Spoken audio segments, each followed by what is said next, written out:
Here's a bias that we inspected. That we discovered a line on the top that seemed to indicate that in the process of making it, it had been shaved too much. And we made it wet. And after we made it wet, we noticed the crease bubbled out and became much more noticeable. And on that basis, I decided that it was probably a crack, and I cut open the bias. And once the bias was cut open,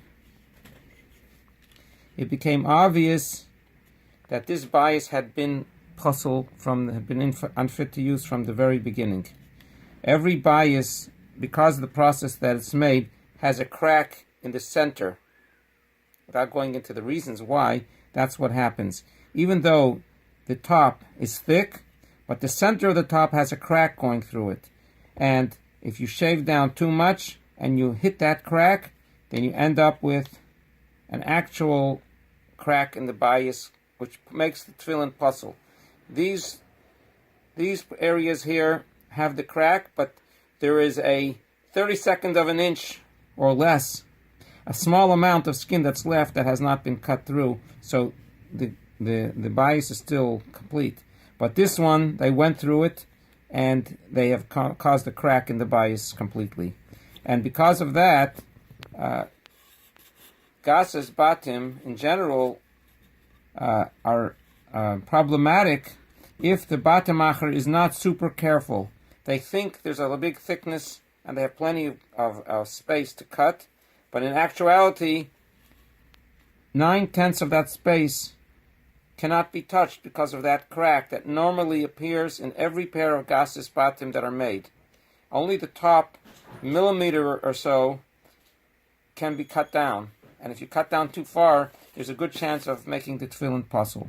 And this crack that you have on the top, it can also be found on the sides. So if you cut too much on the sides as well, you stand the risk of causing a crack that you won't even notice. And it's possible, chas v'shalom, that the wearer will be having tefillin that's not kosher and he'll never know about it. And that's why the batim that we bring in are batim that were shaved only the slightest amount. The batemacher has to make it almost 100% square and smooth before he sends it to be shaved. So it only needs small sanding and nothing more. Too much cutting down is trouble. Here you have a close-up of those cracks. Here you have 3 cracks that go close to the top, but not all the way. There's still some skin left.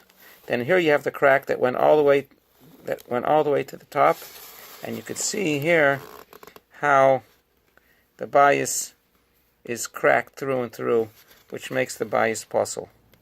Now here also I'll show on this side piece how it also has a crack, even though it doesn't go through, but you have the same problem. There you could see there's a crack that still has some space left until the end. So here it's not puzzle, but it does have a crack that goes part way out, and therefore great care must be taken not to cut down more than necessary.